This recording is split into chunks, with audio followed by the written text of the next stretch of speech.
எல்லோருக்கும் வணக்கங்க.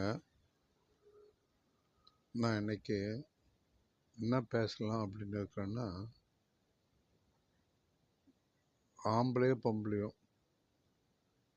ஒரு வயசுக்கு வந்துட்டோன்னுமே அவங்க கல்யாணம் பண்ணி தான் ஆகணும். இது பாரம்பரியம், அவங்க ஆஃப்ஸ்பிரிங்கை வளர்த்துக்காக வேண்டி அதை பண்ணுறது. ஒரே ரீசன் அதுதான். அப்பாவுக்கு பிறகு பையன், பையனுக்கு பிறகு பேரன், பேரனுக்கு பிறகு கொள்ளு பேரன். இது அவங்க வம்ச விருப்பத்துக்காக பண்ணுறது. இது உலக ரீதி. எல்லா அனிமல் கூட அப்படி பண்ணலாம்.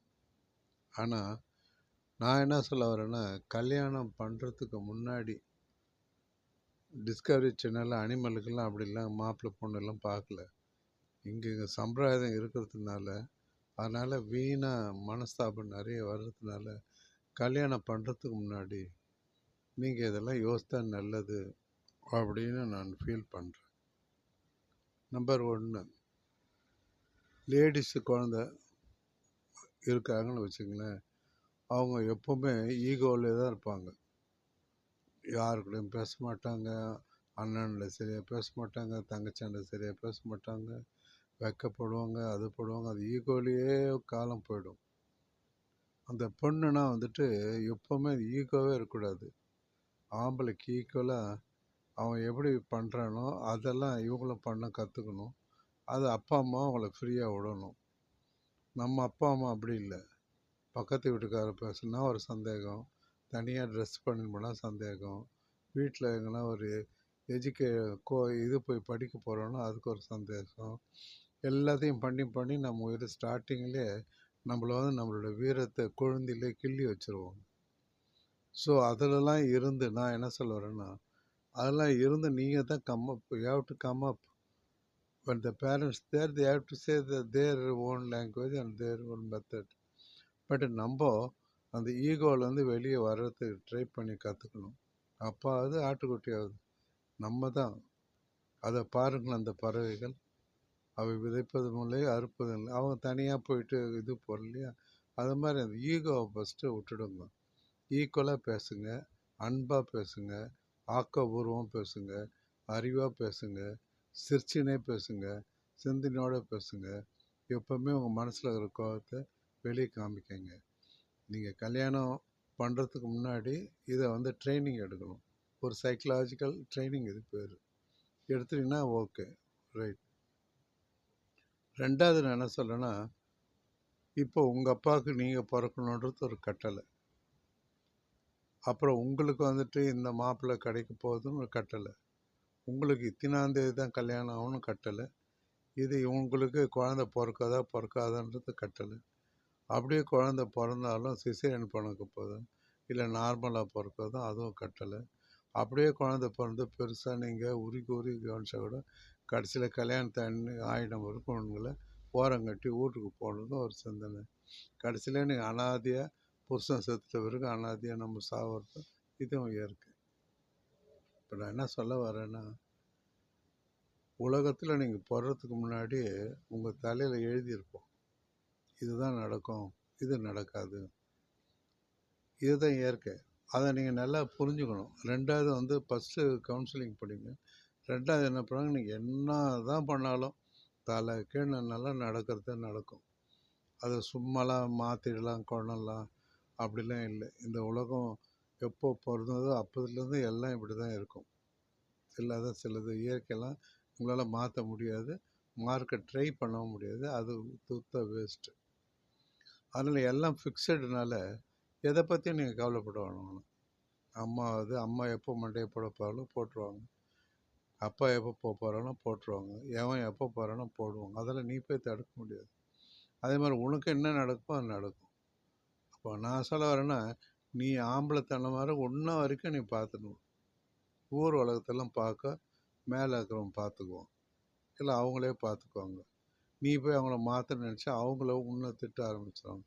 அதனால் செகண்டாக everything is fixed. You cannot change not even atom. அப்படி மாற்ற முயற்சி ட்ரை பண்ணாதீங்க. யாரையும் மாற்றுறதுக்கு ட்ரை பண்ணாதீங்க. அதெல்லாம் அந்த காலம், ஒரு 100 வருஷத்துக்கு முன்னாடி இந்த ஔவையார் பாட்டிலாம் சொன்ன கதை. இப்போ அந்த கதை வேறு. இதெல்லாம் ஏஐ கதைங்கள்லாம். 2வது நீங்கள் வயசுக்கு வந்துட்டீங்கன்னா எப்படியும் மேரேஜ் நடக்கும், நடக்காமல் இருக்காது. அது காலகாலமாக கண்டு தொட்டு ஒரு சிஸ்டமாக வச்சுக்கிறாங்க, கல்யாணம் பண்ணி தான் ஆகணும். கல்யாணம் பண்ணிக்காமல் எவ்வளோ பொம்பளைங்க இருக்கிறாங்கன்றது எங்களுக்கு தெரியும். கல்யாணம் பண்ண நிச்சயதாம்பலத்தில் எவ்வளோ மாப்பிள்ளை ஓடிட்டான்னு தெரியும். கல்யாணம் கட்ட மறுநாளே எவ்வளோ பேர் ஓடிட்டானுங்க. தாலி ஏறினோடனே அங்கேயே எவ்வளோ பேர் செத்துட்டாங்கன்னு தெரியும். அவனுக்கு டிபி நோய், கேன்சருக்கு சாவர போகிற நேரத்தில் கல்யாணம் நடக்கணும்னு எனக்கு தெரியும். ஸோ இதெல்லாம் தான் நான் சொல்ல வரேன். இதெல்லாம் தான் ஃபிக்ஸட், அதை நீங்கள் மாற்ற முடியாது. அதனால் கல்யாணம் நடக்கும்போது நான் என்ன சொல்ல வரேன்னா, கல்யாணத்தை எப்படி நடக்கும், இந்த 2 ட்ரைனிங் எடுத்துக்கு. ஒன்று, செல்ஃப் மேட் உமனாக இல்லாமல் ஆம்பளையாக இருங்க. 2வது எல்லாம் ஃபிக்ஸடு, அதை மாற்றணும்னு நினச்சி ரொம்ப ஸ்ட்ரெயின் எடுத்தாங்க. எப்படியும் உங்களுக்கு கடையில் நடக்க போகுது. அந்த கதையை அப்புறம் பார்க்கலாம். இப்போ கல்யாணத்தை பற்றி யோசிக்காதீங்க. கல்யாணம் எப்படி நடக்கணும்னு நான் அடுத்த இதில் பேசுகிறேன் நான். ஆனால் நீங்கள் கல்யாணம் பண்ணிக்கணும் அப்படின்னு ஒரு ஆசை மனசில் தோணுச்சுன்னா, சின்ன வயசுலேருந்தே நான் சொல்கிறத கேளுங்க. லவ் மட்டும் பண்ணிடாதீங்க.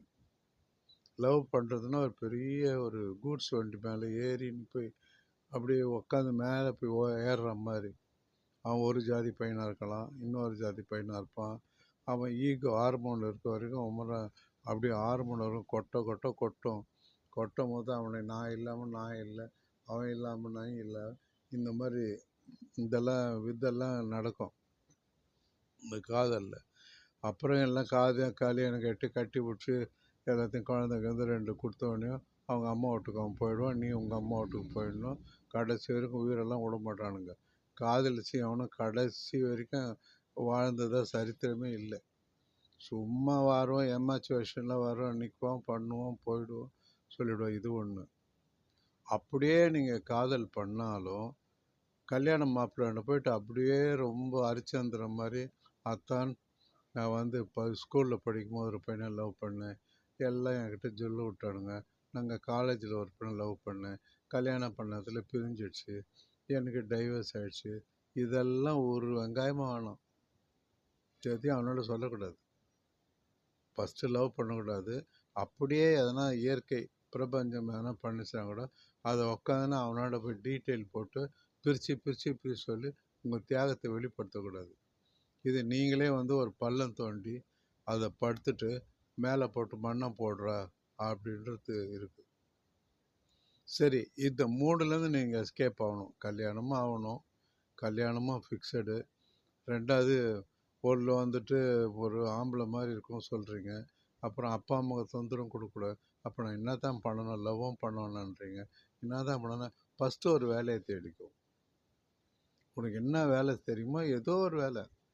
டைப் அடிக்கிறியா தேடிக்கோ, பெருக்க வேலையை தேடிக்கோ, வீட்டு வேலையை தேடிக்கோ, கம்ப்யூட்டர் வேலையை தேடிக்கோ, டாக்டர் வேலையை தேடிக்கோ, இன்ஜினியர் வேலையை தேடிக்கோ, வெளிநாட்டுக்கான பொறிவு, ஏதோ ஒரு வேலையை தேடி அந்த கையில் மாதம் வரா மாதிரி நீ பண்ணிட்டேன்னா நீ பெரிய ஆளாயிடும். ஏன்னா ஏற்கனவே சின்னதுலேருந்தே நீங்கள் கவுன்சிலிங் கொடுத்துருக்கல, அன்பாக இருக்கணும், பண்பாக இருக்கணும், யாரும் லவ். அப்போ அந்த ஒர்க் பண்ணும்போது அந்த ஸ்டேஜ் வரும்போது நீ நல்லா சம்பாதிப்ப. அந்த பணம் கையில் வச்ச பிறகு தான் மீதெல்லாம் நீ யோசிக்கணும். என்ன யோசிக்கணும்னா, நான் கல்யாணம் பண்ணிக்கலாமா? அப்பா அம்மா ஃபோர்ஸ் பண்ணுவானுங்க. அந்த அப்பனுங்க சும்மாவே இருக்க மாட்டானுங்க, கேள்விகளும் சும்மாவே இருக்க மாட்டாங்க. சும்மானா குத்திக்கினே இருப்பாங்க. என்னன்னு, அந்த பொண்ணு தான் இவ்வளோ பெருசாகிடுச்சடா, இவ்வளோ அழகாகிடுச்சடா, இவ்வளோ படிச்சுக்குதுடா, இவ்வளோ வேலை செய்யுதுடா, ஏன்டா அது கல்யாணம் பண்ணி முட்டுற, கல்யாணம் பண்ணி கொடுத்துட்றா, அப்படி எப்படின்னு சொல்லிட்டு உங்கள் அப்பா உயிரை வாங்கி பிச்சிருவாங்க. ஸோ அந்த இடத்துல நீ கல்யாணம் பண்ணிக்கணும் போது ஒரு சூழ்நிலை வரா மாதிரி இருந்துச்சுன்னா நீ என்ன பண்ணணும், ஃபஸ்ட்டு டெய்லி எக்ஸசைஸ் பண்ணணும். அந்த ஆசை வந்துச்சுனால டெய்லி எக்ஸசைஸ் பண்ணிவிட்டு உங்கள் பிஎம்ஆர், நீங்கள் ஏஜுக்கு ஏற்ற மாதிரி எவ்வளோ வெயிட் இருக்கணுமோ அந்த வெயிட் வர வரைக்கும் நீங்கள் சும்மா இருக்கக்கூடாது. டெய்லி அதனால் நடந்துக்கினே இருக்கணும். ஓகேவா? அந்த பிஎம்ஆர் ரேஞ்சு பிரகாரம், உங்கள் ரேஞ்சு பிரகாரம் எல்லாம் வந்துட்ட பிறகு நீங்கள் உங்களை உலகத்தில் என்னென்ன டெஸ்ட் இருக்குதோ எல்லா டெஸ்ட்டையும் பண்ணிவிடுங்க. டாக்டரை போனால் அது பேர் ஜென்ரல் பாடி செக்கப்னு சொல்லுவாங்க. அந்த ஜென்ரல் பாடி செக்கப் எல்லாத்தையும் பண்ணிட்டீங்கன்னா உங்களுக்கு எதனா நோய் இருக்கா, குழந்த பிறக்குமா, இல்லை குழந்த பிறக்காதா, இந்த ஐடியாலாம் வந்துடும். ஒரு ஏதோ ஒரு நோய் இருக்குது, கேன்சர் வர மாதிரி இருக்குது, ஒரு டிபி வர மாதிரி இருக்குது, உள்ளே வந்து சினைப்பை கட்டிக்குது, கர்ப்பப்பையில் ஃபைப்ராய்டு இருக்குது, மூளை மன வளர்ச்சி கொஞ்சம் மென்டலாக இருக்கிற, இந்த மாதிரி பல இதுவெல்லாம் தெரிய வந்துச்சுன்னா ஃபஸ்ட்டு அதை பார்த்துங்க. கல்யாணத்து அப்புறம் ஃபஸ்ட்டு இதெல்லாம் பார்த்து ரெடி பண்ணிவிடுங்க. ரெடி பண்ணிவிட்டு உங்களை நம்ம ஃபாலிகுலர் ஸ்டடி, சிடி ஸ்கேடி, எம்ஆர்ஐ ஸ்கேடி, என்னென்னோ ஸ்டடியில் வந்து கரெக்டாக இருக்குதுன்னா நீங்கள் கல்யாணம் போனோடனே குழந்தை பார்க்க தான் போகிறீங்க. பட் நான் சொல்கிறது என்னென்னா, கல்யாணம் பண்ணுறது அந்த ஆளை போய் என் உயிரை வாங்குற கல்யாணன்ற ஒரு பேஜில் போயிட்டு பல நோய்களை வச்சுக்கின்னு, அப்புறம் மன அழுத்தத்தை வச்சுக்கின்னு, பல பிரச்சனை வச்சுக்கிட்டு ஏன் அந்த ஆள் உயிரை வாங்க போகிற? கல்யாணம் போது வெங்காயம் அது. கல்யாணம் இல்லைன்னா மனுஷன் உயிராக இருக்க மாட்டானா? அது மாதிரி தைரியத்தை இருங்க. ஒன்ஸு டெஸ்ட்டு பண்ணிட்ட பிறகு எல்லாம் பாசிட்டிவாக ஆயிடுச்சுன்னா தைரியமாக நீங்கள் கோல் வச்சு நிற்கலாம். ஒன்றும் எதுக்கும் பயப்பட வேணாம். மனசுக்கு நீங்கள் கல்யாணம் ஆகிறதுக்கு முன்னாடி இவங்க மனசை ரிப்பேர் பண்ணிக்கணும். எதுக்கும் சஞ்சலத்துக்கு கொடுக்கக்கூடாது. அங்கே போகிற விதத்தில் அம்மா திட்டுவாங்க, ஆயா திட்டுவாங்க, ஒத்த வார்த்தை திட்டுவா, ஓர வத்தி திட்டுவா, எல்லாம் திட்டுவாளுங்க. அதை பற்றி எதை பற்றியும் கவலையே படக்கூடாது. எழுந்துக்கிற, குளிக்கிற, ட்ரெஸ் பண்ணுற, சாமி கும்பிட்ற, கூலிங் கிளாஸ் போகிற, ஸ்கூட்டர் எடுக்கிற, வேலைக்கு போய் நிற்கிற. உங்கள் வீட்டுக்காரன் வந்தான்னா என்ன ஏன்னா என்ன, சாப்பிட்டியானா சாப்பிட்டேன், போயானா போ. இந்த பழைய கால மனுஷன் மாதிரி 5 மணிக்கு வந்து சாணி பெருத்து கோலம் போடுறது, அப்புறம் அதில் ஒரு வந்து புளியார் பூசணிக்காய் பூ வைக்கிறது, அப்புறம் மாமியார் போடுறது, புருஷனை காலை தொட்டு கும்பிட்றது, அப்புறம் தாலி எடுத்து சாமியாண்ட வேண்டிக்கிறது, அப்புறம் மாமனார் போய் காப்பி குடிக்குமாமான்றது, அப்புறம் பால் கடைக்கு போகிறது, அது முடிச்சிட்டோடனே திருப்பி வந்து பார்த்தது கழுவி வைக்கிறது, திருப்பி மத்தியானம் சமையல் காய்கறி, இதெல்லாம் உன் வேலை கிடையாது. கடவுளோட வெளியே படைச்சதே நீ வந்து சந்தோஷமாக இருக்கணும். இதுதான் சந்தோஷம்னா என்ன? குழந்தை பெற்றுட்டு ஜாலியாக இருந்து 4 குழந்தைய பெற்றுன பிறகு எவ்வளோ 10 மாதம் வயிற்றில் எவ்வளோ சுமக்கணும், அது கடவுள் சொல்லலை உன்கிட்ட. பெற்று சுமந்த நிறுவனம் சுமக்க சொன்னா இரு. அப்புறம் ஆஸ்பத்திரிக்கு போகணும். அப்போ உங்கள் வீட்டுக்காரர் வரமாட்டான். அப்புறம் உங்கள் அம்மா வருவாங்க, அப்புறம் உங்கள் அப்பா வருவாங்க. ஆஸ்பத்திரி டாக்டர் போனால் இருக்கிறாங்களா ஆஸ்பத்திரி டாக்டரில் சும்மா, அம்மா இந்த குழந்தை வந்து வளர்ச்சி இல்லைம்மா, அதனால் குழந்தை கொஞ்சம் மூலியாக இருக்குமா, அதனால் வந்துட்டு வேறு ஸ்கேன் எடுக்கணும்மா, ஃபீட்டல் வெல்பீயிங் ஸ்கேன் எடுக்கணுமா, அது எடுக்கணுமா, நீ போய் அந்த டாக்டரை பாரு. உனக்கு சுகர் வந்துச்சு, நீ சுகர் டாக்டரை போய் பாரு. உனக்கு லேசாக பிபி வரவன் பிபி வர, அவன் சும்மா வந்து லேடி டாக்டரை போய் பார்த்தா நம்ம அதுக்குள்ள ஒரு 8 டாக்டரை பார்க்க போகணும். பிரசவம் ஆன்டிநேட்டல் பார்க்குறவங்க வேறு, சுகர் பார்க்குறவங்க வேறு, பிபி பார்க்குறவங்க வேறு, டெலிவரி பார்க்குறவங்க வேறு. இவ்வளோ டாக்டர் அவன் போயிட்டு தொலையை பிடிச்சி தொல்லை பண்ணான். ஆனால் நான் சொன்ன மாதிரி நீங்கள் எல்லா டெஸ்ட்டும் பண்ணிட்டு இருந்து எல்லா சிஸ்டமும் கரெக்டாக இருக்குன்னா எந்த ஆளுக்கும் எப்படும் பயப்பட வேணாம், பொரியம் பண்ண வேணாம், நேராக டெலிவரி பண்ணிவிடுவீங்க. இப்போ டெலிவரி பண்ண என்ன பண்ணணும்? குழந்தைய வளர்க்கணும். குழந்தைய வந்து 10 மாதம் வளர்க்கணும். அதுக்கு மேலே போட்டு திருப்பி நீங்கள் வேலைக்கு போகணும். அப்புறம் குழந்தைய